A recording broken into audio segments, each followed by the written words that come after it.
Hi, everybody. My name is Matt Webster. Welcome to Cyvergence 360. It's a podcast where we talk about cybersecurity beyond technology, about what really matters, how cybersecurity intersects with business and leadership.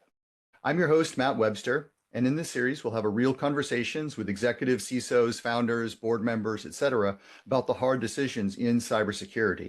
We'll take a look at blind spots, breakthrough moments that happen when cybersecurity is treated as a business issue. So this is our inaugural episode, so I'm very excited about that. My first guest is actually Tim Schnurr, and we're going to dive into the wonderful world of trade secrets. To that end, the episode is going to be called, Is Your Company Really Protecting Your IP? Tim, go ahead and introduce yourself and find out a little bit more about you and why you're an expert on trade secrets and intellectual property. Thank you for having me on. It's an honor to be, I guess, the inaugural episode here. So a little bit about myself. I was in the finance world for a while. Then I was actually an intellectual property broker, an IP broker that used to hold auctions for patents, similar to Sotheby's or Christie's, where they'd have fine art or cars. We used to have this big auction, and it was definitely, the biggest events of the year in terms of monetizing or trading both patents or the license to the patents. So that was kind of my start in IP, and that led into kind of IP valuation, patent valuation, IP strategy. I worked at the Big Four for a little while as an IP strategist, and slowly kind of moved into cybersecurity just because, as we both know, the rapid growth, exponential growth of cybersecurity. As data grows, cybersecurity grows. So I kind of got more into that world. Interesting enough, now I'm at a little bit of a nexus. So I work with organizations on insider threat defense or trade secret defense. We'll talk about how they're intertwined, I'm sure, on this episode, but that's a little bit about my career and how I got into this, call it, niche of cybersecurity and trade secret protection. Well, thank you so much. So I think for our audience, because not everybody focuses on this, even as a CISO, the first time I was a CISO, I did not focus on trade secrets and intellectual property. And it's not something that everybody starts to think about. Not all companies feel like trade secrets are important. So from your standpoint, maybe define a little bit more clearly what a trade secret is, why it's important to a business, and are there things that you need to take into account from a legal perspective for helping to protect that information. And so let you take it from there. Absolutely. There's a lot to bite off there. So Start with um, this. so we'll start just from, trade secrets, also known as the crown jewels of the company, also known as proprietary data. So proprietary data, something of value and confidential. So when you think about the data across organizations' IT landscape, there's public data that, is known, and that would probably be like pieces of marketing or things that are being posted out or press releases. There's privacy data, I call it, which is a pretty wide umbrella, which would be the customer's, sensitive, confidential, like identification. It could be credit card, PCI, PHI, kind of go down the list of, healthcare and identification. And then there's this, I call it, a pretty large category of proprietary data. And there's several state and federal statutes on trade secret kind of definition if you go to court and you try to litigate in trade secret any trade secrets, but it is this pretty vast category. So just think about valuable and confidential, and we'll talk about, as you just asked, like, how do you protect it and how do you classify it, even that. So like there is an element, and when you kind of walk through the NIST, identify, protect, defend, in that category, right? So like we've come a long way because there are a lot of things that are making it easier to classify data, to tag data, and put it in this bucket of, proprietary trade secrets. So I hope that helps, just in terms of like when I think about the vast categories or the broad categories of data in a firm, what is kind of in that trade secret bucket. It gets a little gray, it gets a little hazy. How well have you actually protected those trade secrets? The law says that you not only have to identify trade secrets, which, like I said, you could either classify or tag it. It could be a manual tag. It could be some piece of software that's helping you do that. And then you have to make reasonable efforts to protect the data from becoming public. So that would involve a list of cybersecurity controls, which both of us are pretty familiar with in terms of limiting access and a whole bunch of layers on top of that as well. No, thank you. That's actually a very broad, a little bit broader than I was expecting with the trade secrets. And Sure. I think from a CISO perspective, and I think when you talk to most CEOs and others, they understand the sensitive data classification, like the PII, the personal identifiable information, the healthcare information, and so on. Those are kind of like the nuts and bolts for most cybersecurity programs. But when you Right. talk about other types of trade secrets, the ones that are going to help run the company or they're protected in other ways that are not necessarily protected by taking a look at the healthcare regulations, PII regulations, and so on. I think those would be a little bit more interesting for most of the audiences to jump on because they are a little bit different and they're not always defined. And sometimes they're internal processes. But do you find that companies actually define what those trade secrets are explicitly? Working with lawyers in the past, the lawyers typically are going to say, you have to define those explicitly and have a plan in order to defend that data from getting out or being used by others in an improper way. So there's a Right. lot of room. You've got to say you can generally protect it, but let's dive a little bit further into that. I want to understand your viewpoint on this particular aspect of things in your experience. Yeah, so I mean, this is a little bit of an ongoing debate, and you mentioned like you have to define what's a trade secret and specifically kind of um, categorize them. Usually, people call this a trade secret ledger, uh, pretty similar to like a risk register almost, right? So the courts have been fairly forgiving. You don't have to be perfect in your protection of trade secrets, even the labeling of them, the identification of them. There's a lot of new technologies that are coming along that are kind of gonna have to be debated and precedents are going to be created. But, take some of the simple tools like data classification, right? And I think the most common one might be like a Microsoft Purview, right? Where the tool is, you mentioned PHI, it does PII, easily identifiable kind of patterns like social security numbers and phone numbers and things like that. It does a very good job on that, but it's also as generalized LLMs come along and can understand the context of your organization, it's going to do a So, much better job of, right, like understanding what is in that bucket of trade secrets. So it is, like I said, it's a little bit of a gray area. There's arguments to be made about having a trade secret ledger. Specifically, those are clearly no-nos to employers or employees not to kind of leak or steal or misappropriate that kind of data. But at the same time, like I said, how vast is that category of valuable and confidential, which fits in this trade secret category on a daily basis? Matt, if I was your employee, we could have, proprietary data created every day, every hour. How often am I updating that? How often am I, um, you know, that would be just a monumental task to kind of like have someone updating the trade secret ledger every day.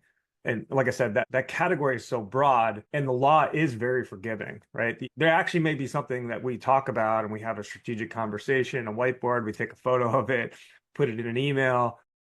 We don't think it's valuable right now, but sure enough, 6 months later, a year later, the market turns or features turn. So like I said, it is this broad category. Cybersecurity is very important to protecting it, and a lot of the tools that are coming along are very important to protecting it. So, like I said, it depends there, and it is a nuanced conversation because in court they could say, "Hey, that wasn't in your trade secret ledger." So obviously it's not a trade secret, So there are arguments about whether naming specifically some kind of database or some kind of file repository your trade secret ledger.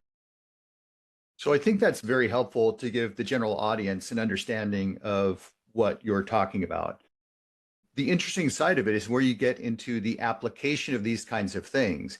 As you're saying, you could be creating intellectual property every day. You could say, correct me if I'm wrong, because I'm not the expert here.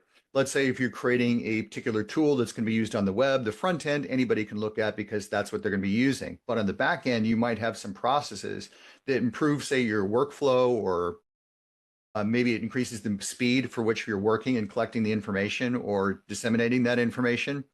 that could be worth a lot of money, but you might designate the whole process as something that's a trade secret. So anything that's developed in relationship to it, that would be protected. Would that be a correct assumption? That's correct. And even elements that are public and widely known, the combination of public and widely known, that could also be listed as a trade secret. You know, Sure. like Google or websites, they started the whole idea of doing A/B testing on your website. Like, oh, what color blue do they like? How Yeah. big are the buttons, right? Like, clearly that's public information. It was it's on the Wayback Machine when you look at Google, but that is proprietary and trade secret data as well. Just kind of that experimentation, and there's a time value to that. There's an expense value to that. There's a lot learned there. There's a lot. You just made a good point that like things can be public, but at the same time also be a trade secret. No, thank you. I think that's important because when you're starting to look at those trade secrets, trying to understand if you see another company doing something, it could be a trade secret if it's public, and that gets a challenge because it looks like it's public information, and then be able to pull that off and use it in their own organization. It seems reasonable because now you're stating it. It's like this podcast. Anything I state could be Right. public. Anybody could grab the information, say, hey, that's a great idea. Let's work on it. But there's some limitations to that. So there's a lot of nuance with that we could go into with that.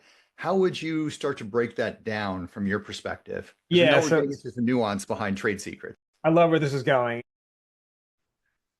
I spoke at a conference last week about trade secret protection as well. And the big concept I just want to, it's always been kind of a pretty easy way to think about it is employees misappropriating it, like taking files. It's really the act of like going on, they're cheating. An employee can leave and take what's in their head, their knowledge, their skill, the things they've learned.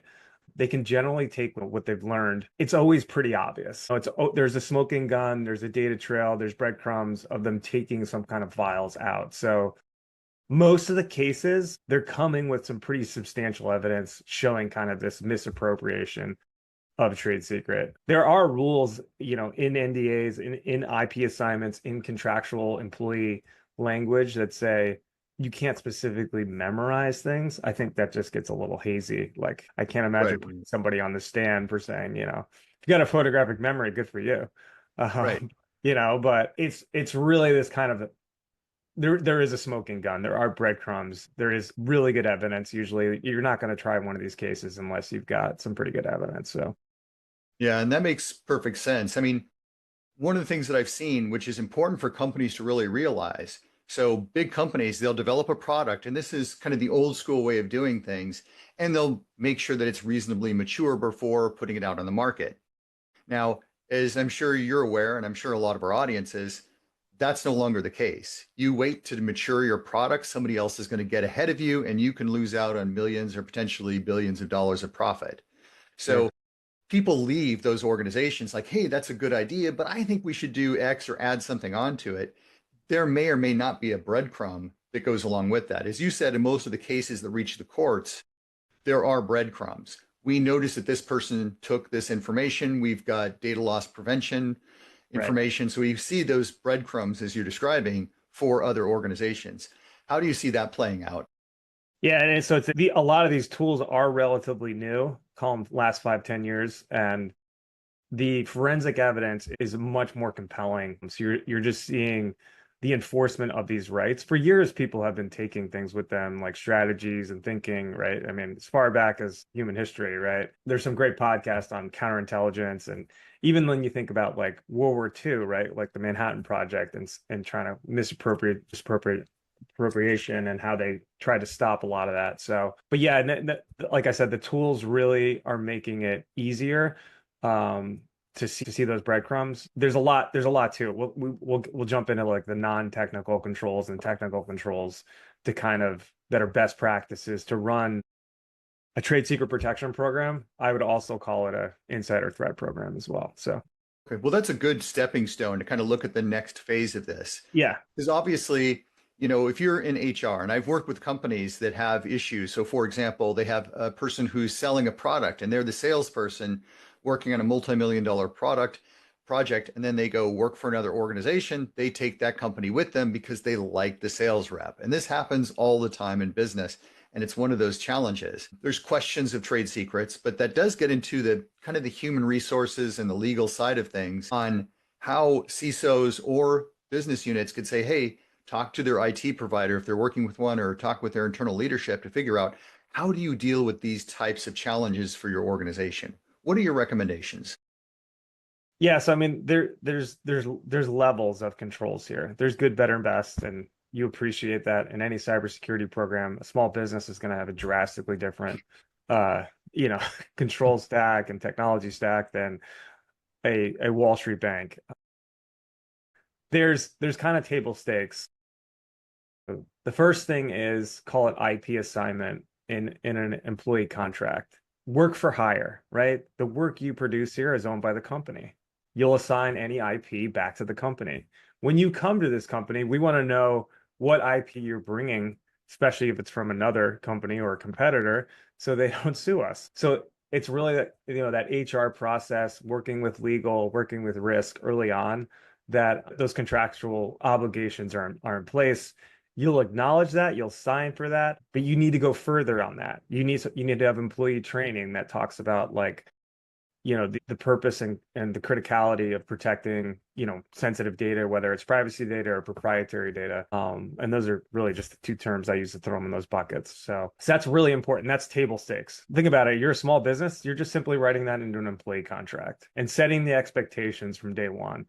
Call it day -1, background checks. Like, is this person trustworthy? Does this person have a criminal record? Things you might want to look at. So there's other best practices that overlap with that. A lot of these controls we're going to talk about overlap with current best practices, HR, legal, cybersecurity.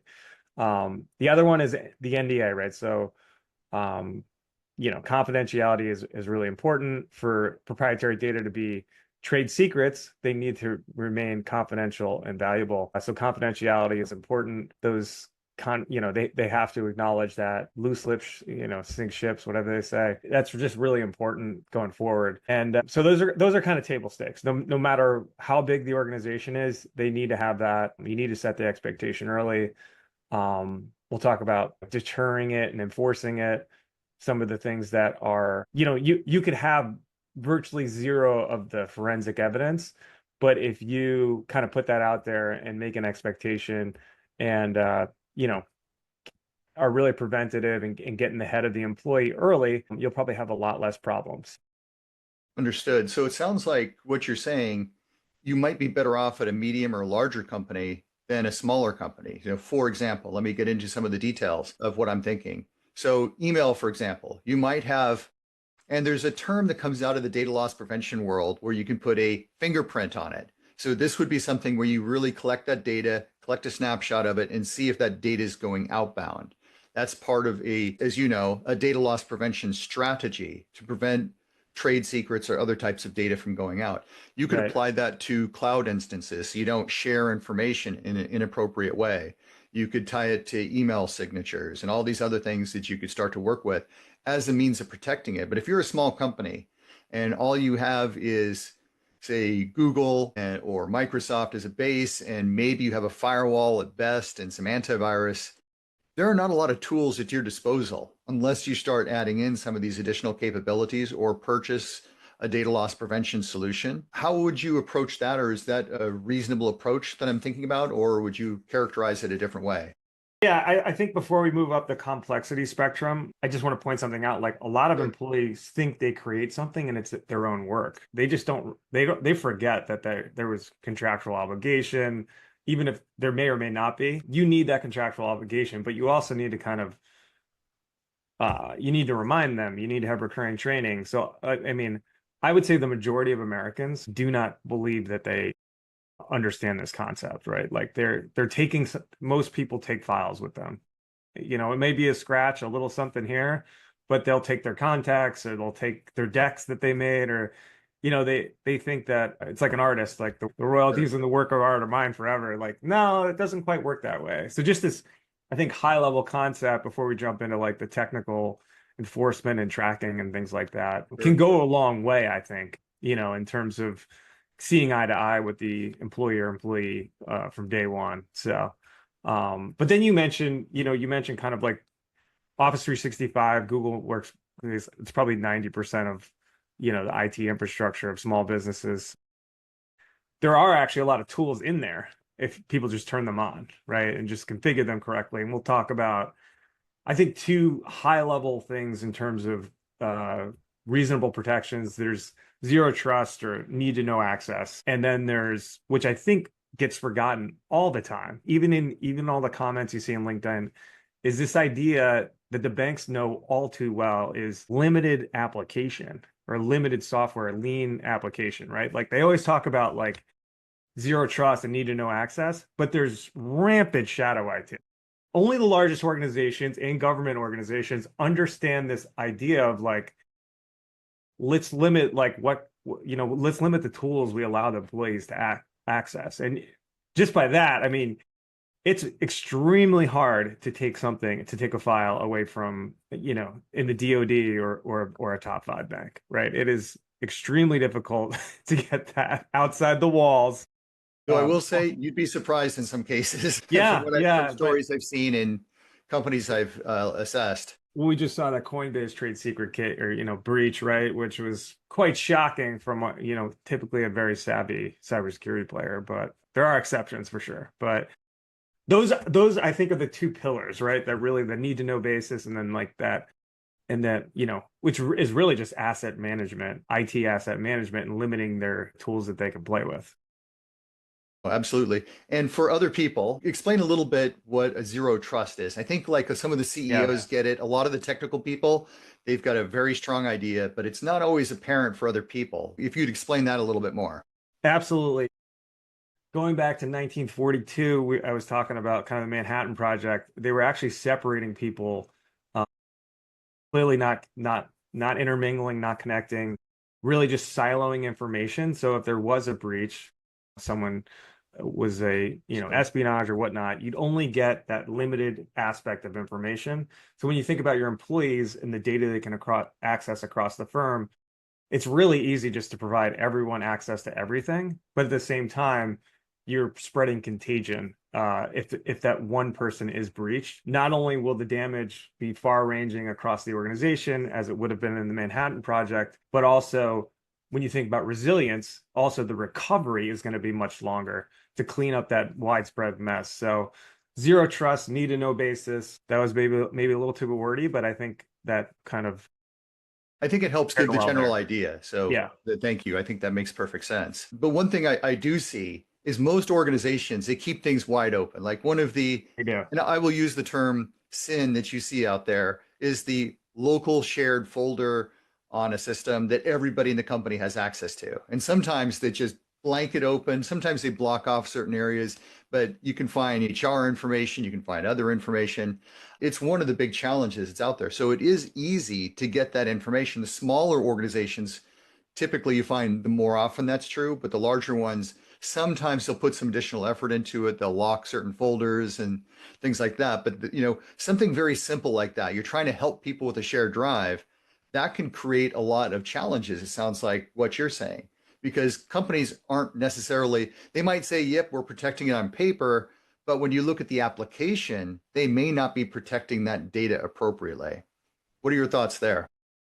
Yeah, and I mean, as you said, it's there's a natural almost like gravitation to like having things open, right? Innovation happens, open source, right? The more kind of people working on a thing, the more diverse ideas. This is a conversation for another day in terms of innovation and cybersecurity on how they clash.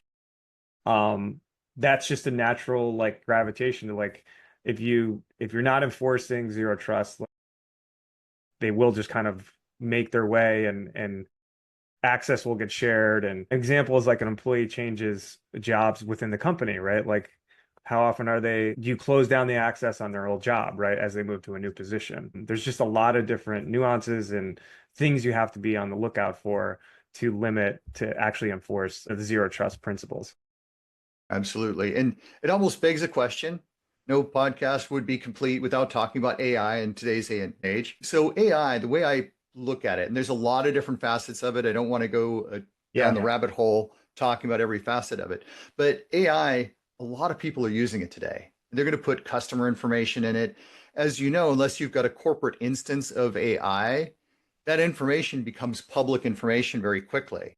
And so it seems to me that continual and ongoing training, not only from the cybersecurity perspective, but also making sure that you've got some alignment with human resources and with legal to make sure they put these things into the training seems to be part of what you need to do, but also develop some sort of training or some sort of AI within the organization that they can use. Now, I do know there are challenges there. I go through some AI training and I see, well, you got to use this AI, but then use another AI on top of that. So it doesn't look like it's coming from AI. There's a lot of challenges that you see out there, and it makes everybody's lives so much easier. So they want to use it, but then they're going to put it in someplace else because you can make a rule, but what happens in many situations, and I've seen that where companies have blocked all AI, they'll bring in their personal laptop and then they start doing the development and the writing on the laptop in order to use AI. Then you've got Right. information that should be on corporate infrastructure, ending up on personal infrastructure. They use the local wireless within an organization, send that information out.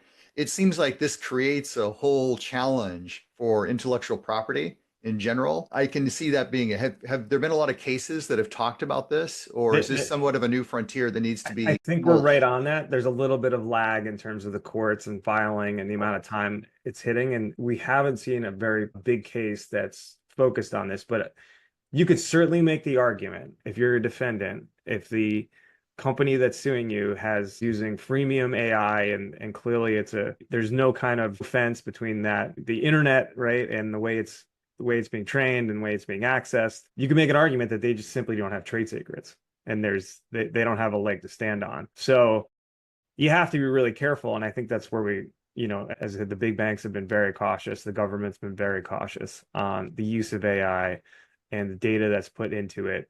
There are some phenomenal tools that are being developed that are, I'll call it just-in-time compliance. You mentioned some of them before, where you're going to send an email out, it reads your email, it says, hey, don't send it there. Or you're on a browser, you're on a managed browser, and it simply says, what you're putting into there are some specific tools that are kind of acting as a guardrail at the point of prompt. So there are some pretty good things, but I think it's extremely worrisome. But there's really two aspects of AI. Since you brought up AI, I think that this one you're nailing it, because is it creating a leak? Do we have a leg to stand on if we want to enforce our IP rights? The other one is we started talking about data classification early on, right? And like, how many organizations do a good job with data governance and kind of defining and having a schema and having tagging and classifying data? That's AI readiness. That's getting your organization, getting data in the right piles, getting, almost building artificial guardrails right there for what's okay to use, what's not okay to use, taking those tags and kind of using them and leveraging them when you deploy AI. So I think that's a huge aspect. And as I said, so all this control work, call it trade secret protection, call it insider threat protection, call it AI readiness. What's going to make the board excited? Yeah, absolutely. I mean, Yeah. what's interesting, so some of the work that I've done from a third party perspective and data governance, and what's been happening just for some of the people who are aware, and this does not affect all industries the same. I've seen some industries where this really is not an issue, but in other organizations, they share information. And what I've noted over the last several years is there have been a marked increase in the number of regulations and how the contracts are being written as a result of the new privacy regulation that's going into place. And this is well beyond just GDPR. There's a lot of local regs that are coming in. And so what you're seeing, the contracts need to be updated. But always when you're talking about contracts, well, you're already a customer, so I don't need to update the contract. And so Right. the importance of things like third-party risk are much more important than before. And a lot of them they don't want to do. Like there's a classic, just for everybody else's edification, there's something called third-party risk, and there's a lot of different models that are out there. Some consist of a questionnaire, and they'll give you that information, and then you fill it out, and then it's one and done. And then you make sure, hey, what's that risk level? And then there's some other ones that are coming in from the outside. They're scanning your external systems and trying to say, hey, do I see any problems? Some will even go so far as to look on the dark web. Am I seeing some nasty stuff on the dark web that could be used to attack organizations. But my point when you're looking at these types of trade secrets and things, when you're giving that information over, like the old school in the HIPAA world, this is very common. You see this in a few other worlds as well, something called the Business Associates Agreement, that you agree to follow certain things, but usually those requirements are non-specific. And when I've worked at larger organizations, being more and more specific about the requirements and the fact you can modify and change them is an important consideration from a trade secret perspective. But there's always a lot of challenges when you do that. And it depends on the type of data, how much data, the sensitivity level, all of that become part of that overall discussion. How have you seen things like that affect your world, and how does that bleed over into the cybersecurity world of third-party risk? And I'm only touching the basics of You third-party risk, because that's a you whole are, discussion. yeah, and contractors and third-party R&D partners. Walmart just got hit with triple damages on a partner that they started working with, a fresh food kind of R&D partner. They had misappropriated the data. They just kind of turned their back on them, and they got hit for, I think, something like 250 million or something like that this week. So, we're ever more interconnected, working with partners. It's where does your cybersecurity start and where does it end? What's the DMZ, right? What's what this area you're trying to kind of like make sure that things are secure and they come in and out. You're nailing a very specific point here, and I think it's a lot of work, and it's very difficult to kind of manage those relationships. Coinbase was contractors, right? They weren't employees, right? And how do you limit that? How do you govern that? How do you enforce it and police it? So I think it's no different with, third party as well. Yeah, I agree. I mean, one of the things that I've always done as a CISO and even before my CISO years is I put that into make sure they get training before entering the environment. Like one thing that a lot of people miss are the cleaning staff. They'll come in if you throw in, oh, I'll just throw this PII into the wastebasket. Somebody can look it up and go, huh? Or they can swipe. I mean, I've seen the swipe laptops and all Yeah. kinds of things have gone on in that particular space. But for me, making sure that you follow, as you pointed out earlier, do that training, make sure that they're aware, make sure that they're not supposed to do that, and then make sure that you're monitoring everything so you get at least some of that information. It's definitely a big challenge when you're talking about companies to try to make sure that everybody's on board. Like you had brought up tagging, for example. Data tagging is absolutely essential. Now, there are various forms of data tagging, but the tags oftentimes don't run across. So when you're talking about something like that, you start to get into the realm of API integration. 70% of the traffic that we see is not the surface web. It's us going to some website and buying something because we like the website. We think of it as that, but the Yeah. reality is there's a lot of back-end traffic. Most of the internet is all about that traffic for e-commerce to make sure that, you're able to find out who you're connected to. But the challenge is, and this is something I've seen with a lot of IT departments, and this will get into the legal realm in just a minute, but a lot of IT departments are great at building. They put it up, but somebody says, we stopped working with this customer. Great, let me disable the account that they're using so their account isn't there. But that API integration may be there because there's a different set of keys that are used from the standard logon keys, and things like that kind of slip through the cracks, which can leave some holes from a legal defense. So have you seen anything that complex, or generally speaking, if you just disable the accounts, or how does this whole process fit in from a legal perspective in the cases that you have taken a look through? I haven't seen anything that's kind of nuanced or specific on, as you said, like the API, like cookie sharing and things like that, right? Like I haven't seen anything that, like I said, most of these cases are pretty blatant, and I think the goal for all organizations is just to kind of hit that 80% low-hanging fruit right now, where the obvious, like I said, I think more than 50% of Americans don't even realize that they have an obligation to not take their take their work with them. So, I think you're right. And I think it's really important. Clearly, sophisticated industries like pharma and chip manufacturing and AI are well aware of this, and kind of extremely careful about it. And also regulated industries, right? Like financial services has like SOX and things like that are specifically looking at like DevOps and the whole kind of like change management, right? Like there's a lot of overlap in some of those controls, which are talking about third-party management as well. So Yeah. No, I know it can definitely be a challenge for a lot of these organizations. So let's get back a little bit more to the role of human resources related to trade secrets. I mean, Yep. you talked a little bit about making sure the training is there. It's something that the security people could add to their security awareness training and create a partnership. But what are some other partnerships that, say, a cybersecurity can have with human resources? And then we'll touch on legal afterwards. Yeah, so I think the other one we talked about kind of setting expectations and even before they get to the firm doing background checks. There's onboarding, which is key, right? But one of the biggest aspects is the exit checklist, right? So an employee says they're going to leave. What are the task lists? And this is going to involve everyone, right? HR, legal. These things need to flow in the right order. You're going to do a look back. You're going to see, are there breadcrumbs showing them stealing things, changing file names, moving things to shadow IT if they can, doing this at like weird hours of the night, right? We're just kind of naming the obvious ones. Right after they didn't get a salary increase, right? A disgruntled employee, kind of the signs of like a bad performance review.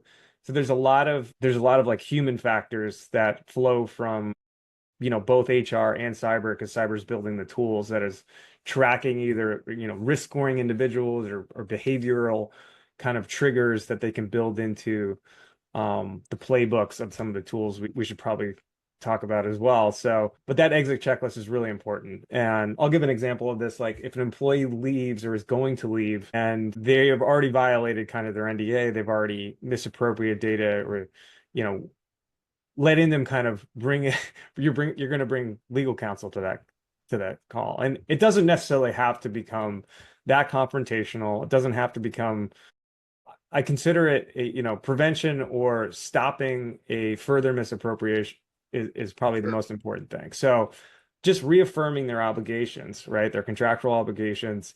By the way, we're going to pay them severance, but we're not going to pay severance. Like we're going to monitor kind of your behavior and like, what are you up to?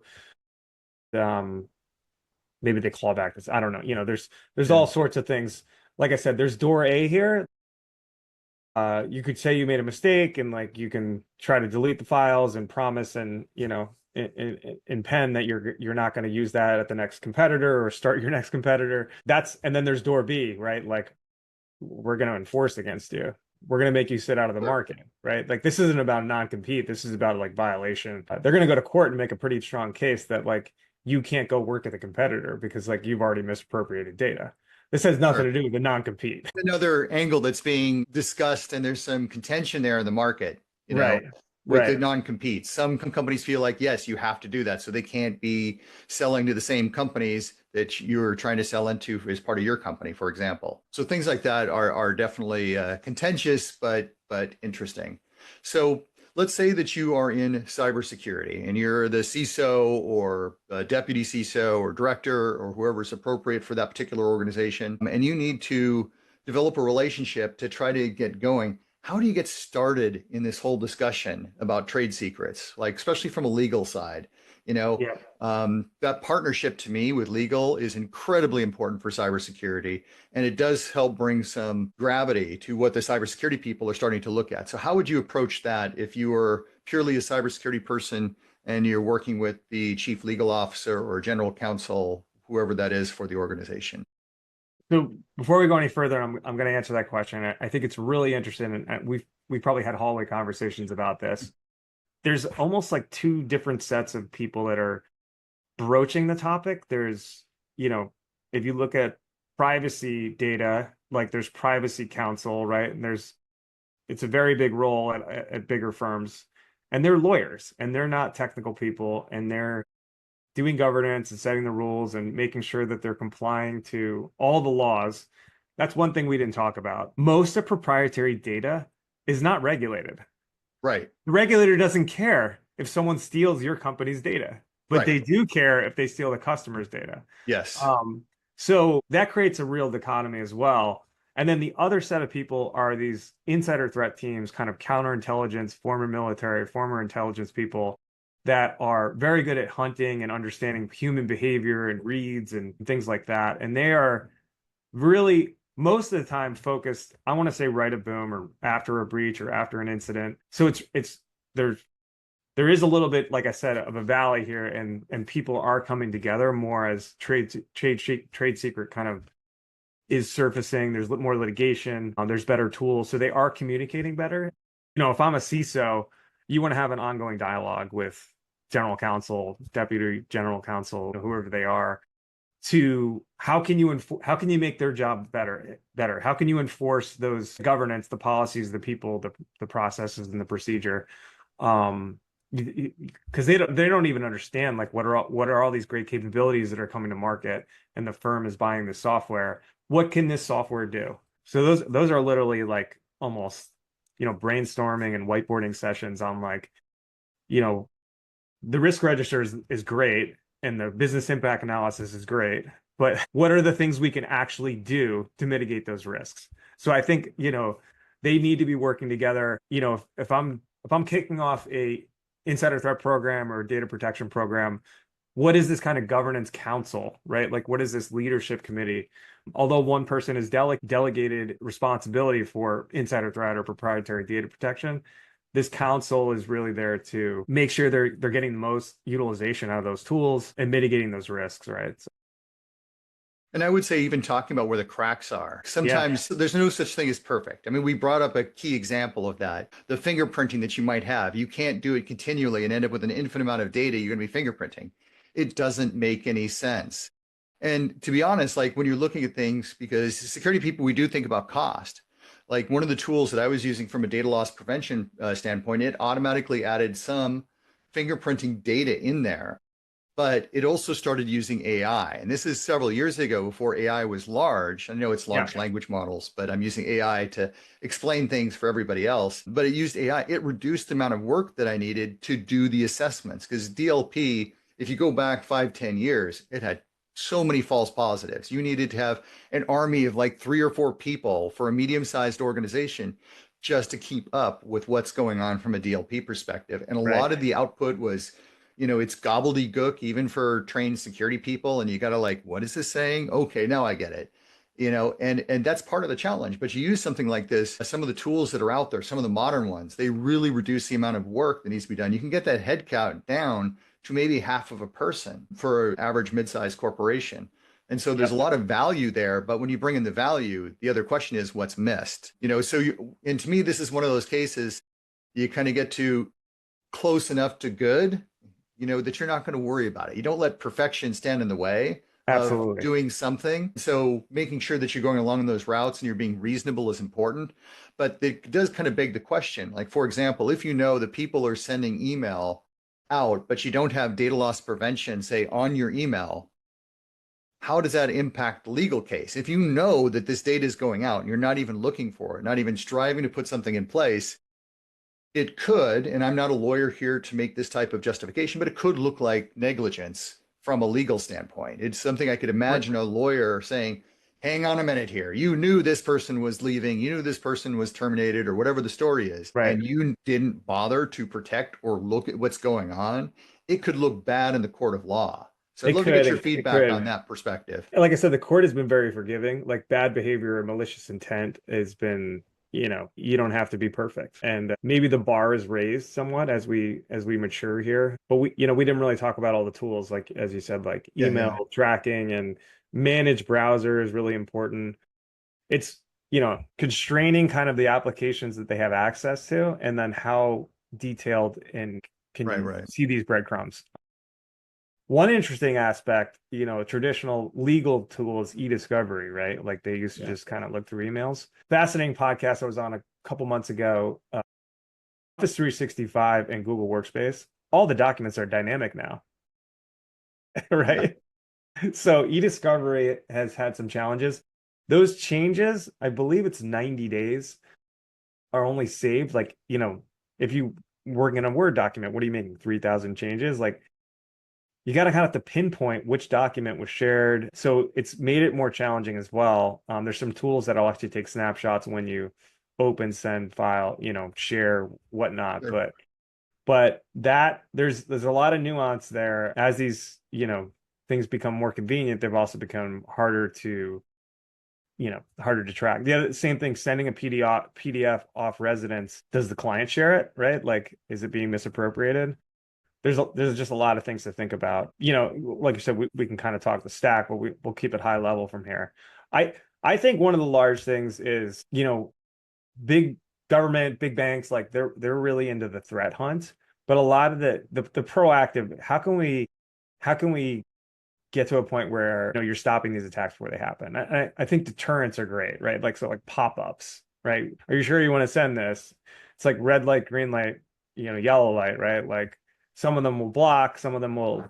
You have to kind of push through it. All that is logged as well. So you can imagine being in the courtroom 5 years down the road, and they're like, "You got prompted. Like, do you want to send this?" And you're like, "Here's the Yeah. prompt." Yeah. So there's good, better, best, as you said, in terms of Sure. levels of that. But I think the deterrents are really important, the employee awareness. There's not a lot of employee training that's on sensitive data handling. Most of it's on phishing training, Yeah. right? Which is negligent insider threat, which we haven't even talked about here. And when you think about insider risk, this may be a controversial opinion, but I think of negligence just as like unplanned pen testing. Fair enough. Right. Yeah. And it is unfortunate that it happens, and I do think like there's some level of sophistication, but the social engineering, phishing has gotten incredibly sophisticated. If you're at a high level organization and you're getting phishing emails, something's wrong with the cyber stack. Like, right. Sure. So anyway, that's unfortunate. We didn't really talk about negligent insider threat and people making mistakes and leaking information Yeah, I and mean that kind of happens all attacking. the time. I know I'm aware of some Yeah, of it. Like for HIPAA, if you're a nurse and you accidentally look at the wrong table or right. wrong information, and you're another nurse, you know what? It's not a big deal if you're working for that same organization. Oh, I Right. just looked at the wrong one, put it down. You're fine. But there's other cases where I left my laptop on, or I was sitting on the subway working, and I know people where this has happened, and they're typing away. Somebody comes by and grabs it. There are a lot of those types of cases. You don't know what they actually gained access to. Sure. And there is some Sure. legal precedent. The HIPAA world, because I've spent a lot of time dealing with healthcare, I know that you've got it encrypted. Generally, the lawyers aren't going to care too much. But, it's one of those things too, when you look at it from a risk standpoint, well, could you actually open the computer? Well, if you can open the computer, you might be able to get in to gain access to it. Because the other thing too, when you look at the different types of encryption, there are levels. When you put in NTFS, some will consider that encryption. Others say, no, no, no, no, you need something stronger like AES 256. These are encryption algorithms for other people's edification. But this is what goes on. And then you try to go collect that information. It's possible to gain access to that laptop through hacking by having one laptop connected to another and be able to pull information. So there's a lot of challenges that you need to think about from a risk standpoint. But generally, most lawyers are going to say, you know what, don't worry about it. They're probably going to wipe it. That's 99% of the case. So you have to look at the chance of somebody gaining access to something in order to go forward. But I'd love to hear your thoughts on other types of insider risk where people make a mistake, they leave the movie script out. Accidents Yeah. happen all the time. And interestingly enough, in the healthcare space, I know that's one of their biggest problems is email. They accidentally send email somewhere that happens to have PHI to the wrong person. And this can happen to anybody. It's just a natural human phenomena where we make mistakes. Yeah. So I mean, there's obviously tools there that prompt saying like, oh, that's a unique email or that's like the wrong context. Things are coming along. The courts have been really forgiving. I try to avoid kind of the negligent aspects of it. Like I said, I think that's a lot of that is unintended. Consequent. Yeah, Yeah, consequential pen testing, right? Where are the holes in my sure. security defenses? The one aspect that's really interesting, which is unfortunate, is insider threat gets these two vastly different intents, malicious and negligent, get grouped into the same thing, into Believe it the or same not. kind of statistics and the reports. I posted something on LinkedIn about the Verizon breach report, and it largely didn't capture any malicious Sure. damages or whatnot. And the unfortunate aspect is there is a huge gap in what actually happens and what's reported. Some of it, what we talked about before, is the fact that the regulators don't demand this. There's no, I guess the SEC rule is you're supposed to report a breach. Go find me one of an insider breach that was reported to the SEC. It does not exist. Go Yeah. ahead and look. You will not find one. But clearly we know that there's SEC entities where people have taken emails, people have taken files, people have taken decks. There's continuous litigation, employee litigation, non-compete litigation, things like that. So clearly, if they were following the rule to the law, they would be Well, here, disclosing kind of these breaches, right? so They're not. here's a question for you, because it's all about defining what materiality is. And a mature Right. organization like you're talking about that needs to report to the Security Exchange Commission, and not all organizations need to. There's more the financial and people working with them and the insurance side of Right. the house. And then there's NYDFS, New York Department of Financial Services, and there's some other ones that are out there as well. But those are kind of the big players that most people are thinking Absolutely. about. But you have to define very clearly what is material and what isn't. And that's something that you could say, well, it's a small player. If you're Microsoft and somebody steals, $100,000 or even $1 million worth of stuff, is it material? Probably not. Or are you thinking about particular cases where it would be They material? well, they turned into cases and they weren't reported a year ago or whatnot. Give me, give me an example of what The you're Goldman thinking of. algo case was before that SEC rule, right? And that turned into Right, being like he stole billions of dollars of code or whatnot or arbitrage right, code. right. But I'm just saying, like most firms will not report. It maybe even it's even is it even caught? Is cyber aware of it? Is this kind of committee, this governance committee aware of it? Are they thinking of that? There's reputational risk to saying like, oh, my employees took something. Like that's the Right, right. last thing an organization ever wants to say. So this happens every single day and it is not reported. And maybe it's a death by 1,000 cuts or like, but Sure. people are taking real information, valuable information. They know exactly where it is. They know how to get access to it. They know Sure. exactly who the buyer or who ways to leverage it at the next employee or competitor. There's a lot of damage there. Like the Uber Waymo case, right? Like the Waymo employee Lewandowski took that code. There's a paper trail of all the files he took on the way over there. Eventually that case got settled. Uber kind of like threw in the towel. I have no idea if that was related to that case on self-drive. Yeah, They yeah. gave up their self-drive operation. But clearly like that's kind of, a deep example of how critical insider threat can be. So Yeah, no, thank you. So what am I not asking? We're getting towards the tail end of this, so I wanted to find yeah. out what am I not asking that you think would be interesting for our audience to look at?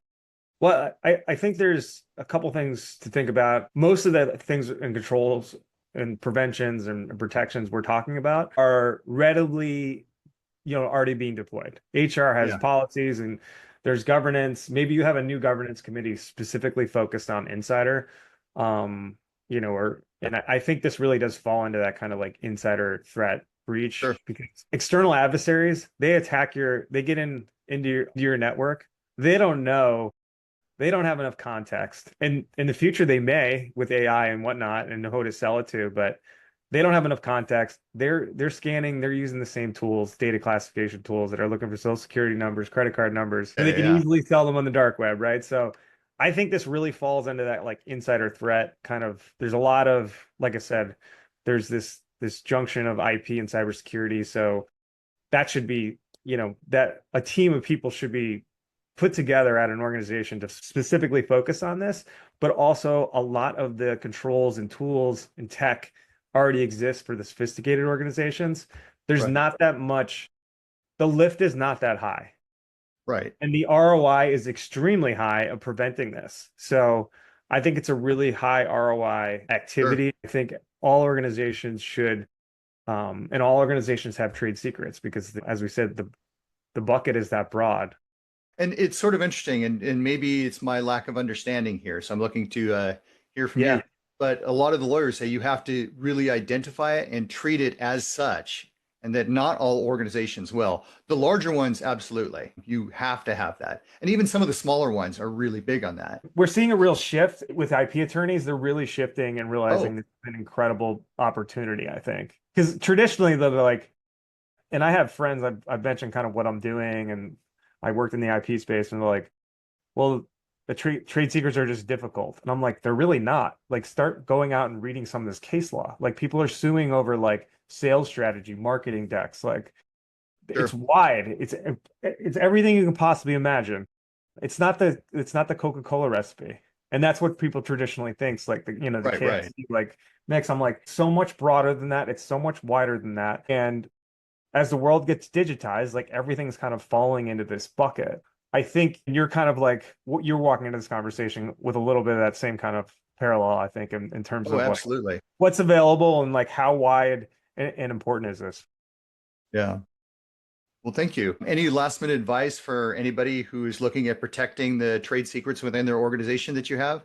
Yeah, I mean, this is something, like I said, I saw a need in the market. We've been doing it almost a year now. We've had a couple engagements, so please reach out. We can't handle all the work. I mean, we'd love to get, it's either there's good, better, best, as we talked about. There's overlays where you're kind of repositioning or retargeting kind of the current cybersecurity and HR and legal controls. So it really, we'll meet you where you are. And so like I said, the ROI is really important. So all organizations should invest at a minimum and at least take out that low-hanging fruit. Absolutely. Well, thank you so much. I Thank appreciate you you. being here, and it was a great expression. You had so much knowledge and experience in this space, so it's really a treat to sit down and talk to somebody like you who is very, very knowledgeable about like this micro topic that you apply elsewhere. So I want to thank you very much for being here. Thanks for having me, Matt. I mean, it's an honor. Great. Thank you so much. Cheers. Bye-bye.